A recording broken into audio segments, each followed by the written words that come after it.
Good morning, this is James from Drone Deer Services, and in this video I'd like to go through maybe a little bit more of the features of the waypoint mission, kind of explain that from a wildlife photographer, hunter, outdoorsman point of view. But here I put the drone up in the air. This is evening in northern Ohio, late April. I am setting up to start the waypoint mission now. I just pushed the button to start it. There's kind of a checklist that you have to go through to make sure conditions are still right. But here coming up, the drone is elevating to the waypoint mission altitude, and I've started the waypoint mission. You'll see it kind of do looks like a little bit different turn. It flies through the turn or the waypoint and then it turns. So I also wanted to explain that, for example, if I fly this mission today or I flew the mission yesterday and I wanted to change a waypoint, they are all editable, and it's very easy to do. Here I'm flying over a softwood area, probably as this was planted, I'm not sure the reason why this particular tree species was selected. But we get further back, we'll get into some hardwoods. You'll see some what appears to be thermal images coming from, suspensions in the trees, which are generally what I've learned to be squirrels. On this mission, I'm not going to slow down and go into the looking for a squirrel or looking for a groundhog. I want to kind of get back to the deer area and do some observations there. I'm very interested in, kind of deer movement. This is the evening. My expectation is the deer will be moving from bedding to feeding, and I kind of wanted to go through this. So here is the first kind of wildlife I'm going to focus on, but you can kind of see how the deer trails or the wildlife trails are bisecting this particular, I'll call it a feeding area right now. My observations were on this particular trip is that the deer will stay very close to the trails. This deer is on the trail, but also doing a little bit of browsing on that small tree there, and these two deer move off together and they are using a trail. Is that out of comfort? Here's an IR view of it to kind of show you the trail network and the fact that they are sticking to the trail. But we'll come back to this pair in a little bit, and you'll see that they are focused, they are attracted to the trail. Here I'm looking for other wildlife in the area. Didn't pick up anything right away, but you can see the trail network that the deer here. They're in the center of the screen. I saw what I thought was a thermal image, a thermal signature from something. It was just the base of the tree that was absorbing the heat from the sun hitting it.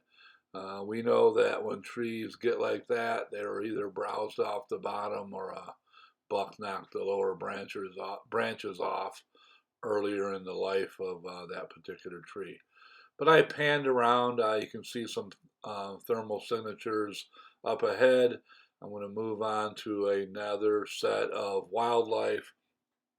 And this is the, while flying, this is the group that what I believed kind of triggered my thinking in exploring a little bit more the sticking to the trail behavior of the deer. And I didn't know it was this pronounced until I got the Mavic 3T, started flying over areas where there's wildlife, whitetail deer movement. You'll see in the next video even coyote movement. Who uses these trails. The deer kind of scent check the trails from time to time, and it tells me a lot about being a hunter and staying. Maybe I'll stay off the trails more as I move in an area that I'm gonna hunt. I use the scent products, spray it on my boots. If you look at the instructions, a lot of people, I think, just spray and go. They want you to, some of the products you spray and they have to sit for a while. Whichever you choose, it may or may not work. But this is an interesting thing. Those signatures up kind of on the top of the screen were a bunch of deer, in fact 6. And this is a berm on the edge of the river. And I think it's used as a bedding area at this time of year.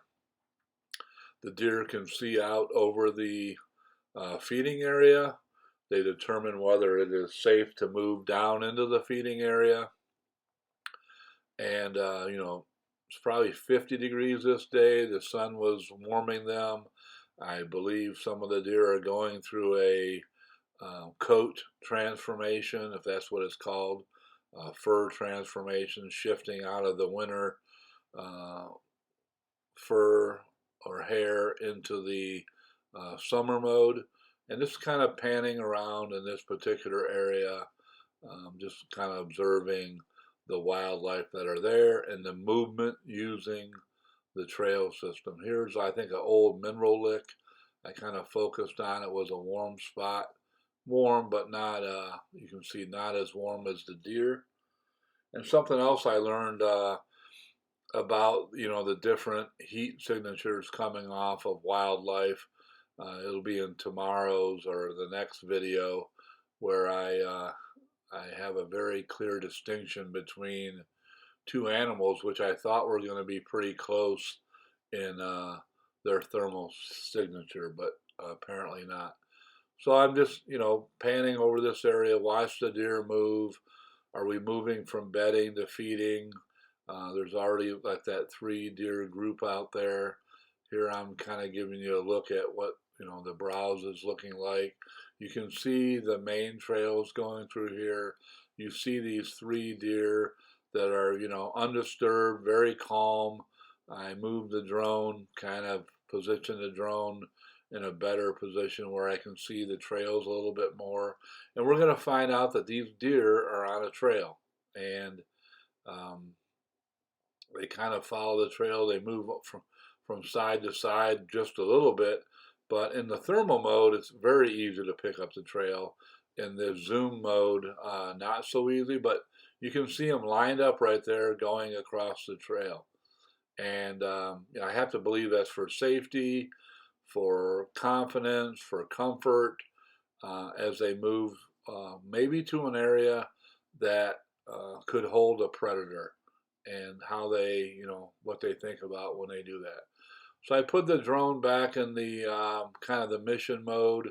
Wanted to go look at some other things on the other side of this particular combination area, whether it's bedding or feeding, food source, and just wanted to kind of give you an idea of what was out here on this late April day. As I panned around over this ag field, I noticed that the field was recently worked, which may be a reason why that farmer might have had equipment out there earlier in the day that changed these deer behavior.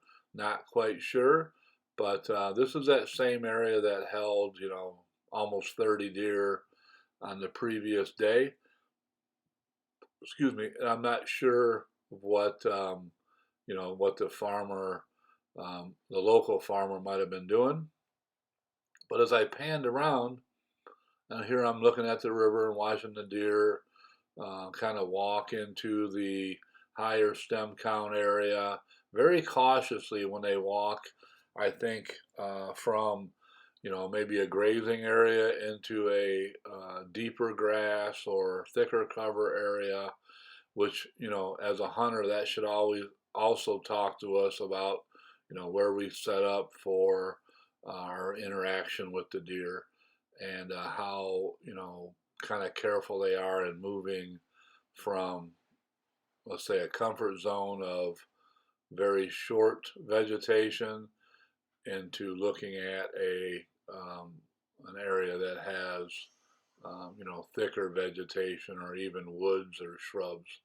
So here I panned around and I looked out across the field. I noticed those white dots out there, thermal signatures from something, not really sure. Some farmers put steer out in their fields and eat corn stubble, but this is long past those times. That's usually done in the winter. But here this is a freshly worked field, a lot of precision agricultural in this, a lot of precision agriculture in this area. And I'm gonna get up to these deer, but not really close. They're out in the middle of a field. They're doing some grazing. I'm not sure what they're eating. This field has had some recent activity. These are two relatively large-bodied deer as I compare them to the other deer I've seen in the area.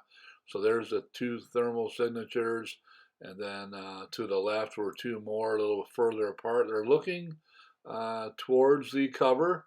I'm not sure if they hear something over there. We're going to learn something about the area in the next video that might tell us something about that.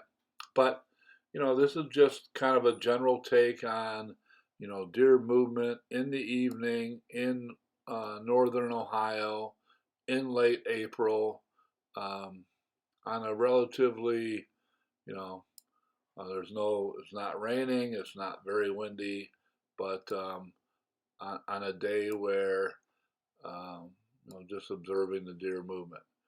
Here I have to head back to change a battery or to end the mission. So I just left IR on for a while as I flew, see if I could pick something up. And at the end of the waypoint mission, if you want, you can tell it to return to launch or hover. You have some different options. There are a lot of options in setting up these waypoint missions, but right now I'm on a return to home path. In fact, that right here it's going to kick in. It positions itself, and it's just going to go into return to home mode and get the Mavic 3T back from where it took off from.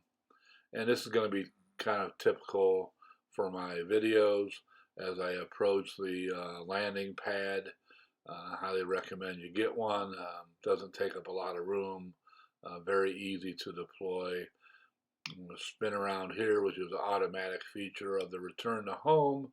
It positions the camera in one direction, and I'm going to land. So this is the Boomer Outdoorsman, Drone Deer Services. We're here to help. Go ahead and contact us. We'll answer any question we can, and hope you have a great spring and getting ready for the deer season. Thank you. Bye.